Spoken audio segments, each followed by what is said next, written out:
Arsenal, what are you doing to me, man? What are you doing to me? Arsenal won, Brentford won. We've drawn away at the G-Tech Community Stadium.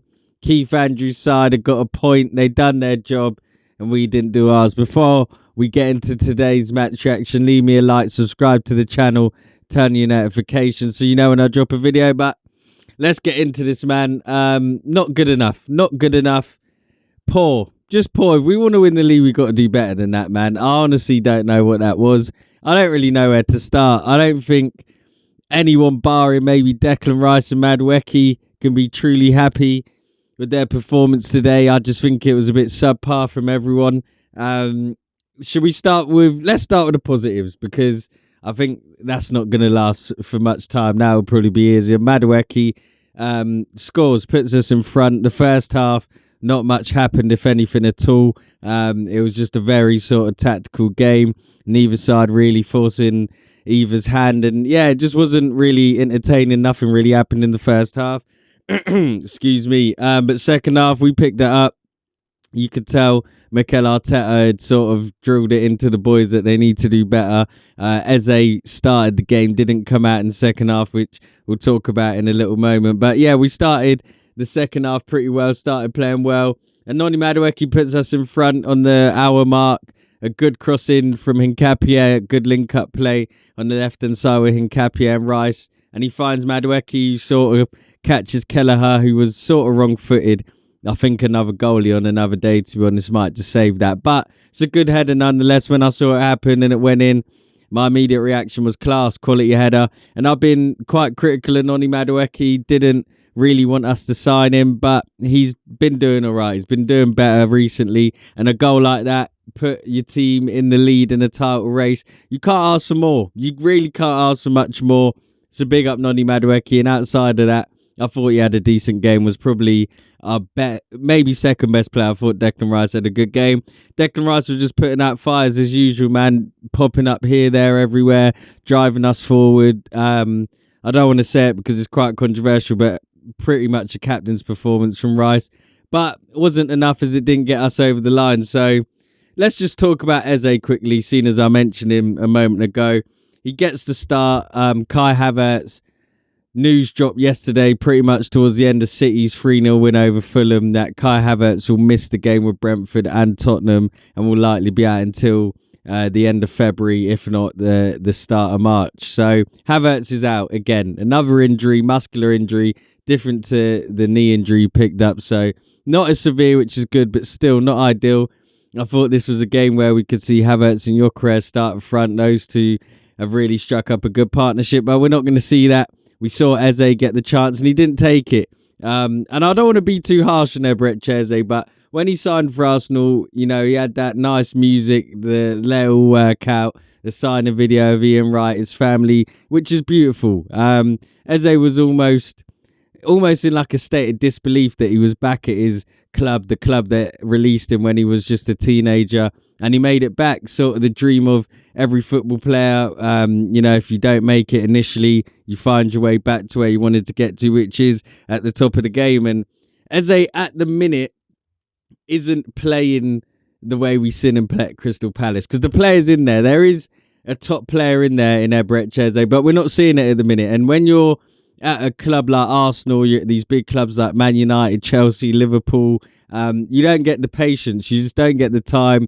Everyone's watching your every move. And in a game like that today where Arsenal don't win, fingers are going to point at Eberechi Eze. And it's a shame, because I think it was a big opportunity for him today to sort of lay his mark on the team and show everyone why he deserves to start. And he just didn't do that. So he gets hooked at half-time, and rightly so.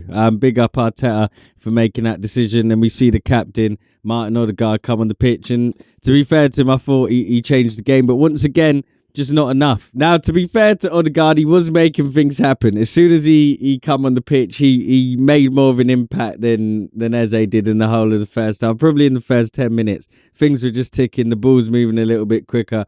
So fair play to Odegaard. I think that actually helped us open the scoring. But after that, we just didn't kill the game. And actually, when I think back to it, Odegaard plays in Declan Rice. Rice should probably shoot and he would definitely score the way he's been putting chances away this season.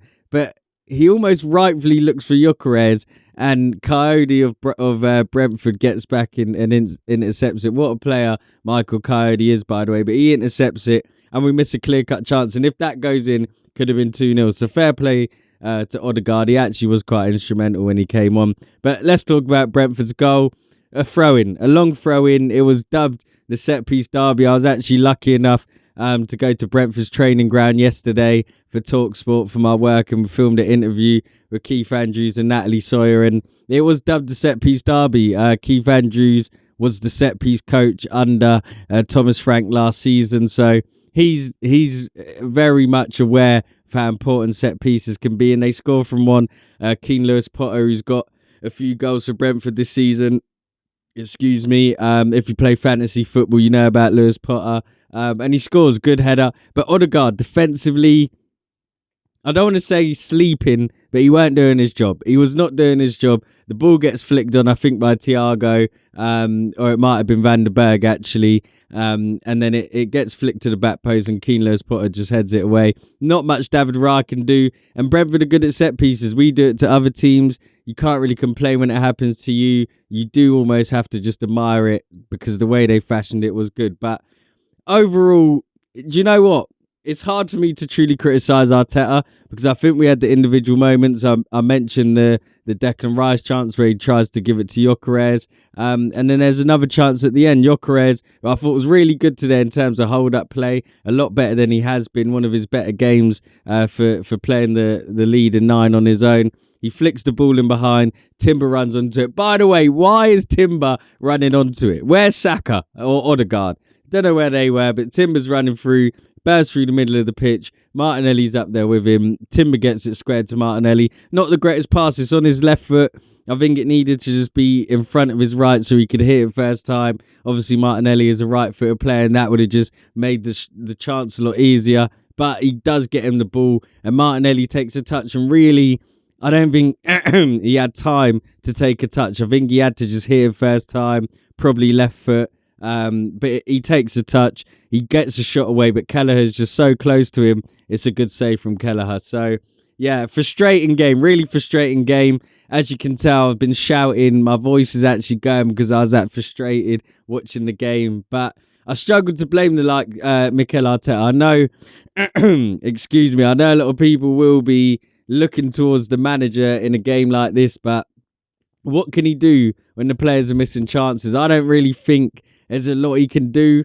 I don't think it's for tactics that we didn't win this game, but I do think the results against Liverpool, Forest and Man United have come back to haunt us. I think with Man City coming back, beating Liverpool, beating Fulham emphatically last night, the pressure's on. The pressure's back on us. Whereas the pressure was on City, it's just swung right back around. The gap to us and City is 4 points. And it just leaves the question, like, what are we doing? Do we want to win the league? It just feels like, I don't know. I actually can't do another season of us not winning the league. I'm not sure I can do it. Like, I'm sitting here thinking it's genuinely getting to the point where it's not a foregone conclusion. Far from it. Like, we still have to go away to the Etihad. I don't even want to think about us losing there, so I'm not even going to consider that scenario. But it's a tough game. It's a tough game. And these boys, they just got to show. You have to show it. I've been saying it all year when I've been going on podcasts or doing whatever. I've been saying you're not the team until you do it. Until you go and win that trophy, it's just all talk. So, yeah, we have been doing well. We have been playing well. We are top of the league. So I'm not going to kill the team. I don't think it's time for head loss. But I just think we need more. I think we just need more. It's easier said than done. But I think the boys can do it. But yeah, it's just very frustrating. Brentford's a tough game. I mean, Brentford away was always going to be tough. The way the season's gone, they're 7th place, 2 points behind Liverpool, 4 behind Chelsea. They're not a bad team. They're a very good team, Brentford. In their last 2 games before us, they beat Newcastle 3-2 and Aston Villa. So it's not, you know what I mean? Beating Newcastle and Aston Villa is very impressive. The Premier League is a competitive league. It's not easy to pick up 3 points. It's not the end of the world, but when you're in a title race and you're up against a team like Man City with the quality of Erling Haaland, Rodri, Bernardo Silva, Semenyo, Adegehi, Foden, and they got arguably the best manager ever in the Premier League, in Pep Guardiola. You can't slip up. So the pressure's on. Our next game's Wolves. After that is Tottenham. Will they have a new gaffer? Who knows? But we have to win every game now. We have to win every game. I just don't think you can afford to keep not winning, because then you get in that weird position where every game becomes even bigger than the last, and the more you win, the less the pressure rises, because you just shut up all the noise. Now all the noises are Arsenal beginning to choke. So let's see. I'm gonna go and flipping chill out, because yeah, that is not how I thought the game would go. I thought we win today. And it has surprised me. Man City winning yesterday and on the weekend is also not good. I think Kai Havertz's injuries just added to it. It's just surely we're not going to get unlucky again. Surely. But that's it for me, people. Make sure to leave a like, subscribe to the channel, turn your notifications so you know when I drop a video. But Arsenal, we need more. If we're going to win the league, we need more. But yeah, I'll see you on the next one, people. Peace.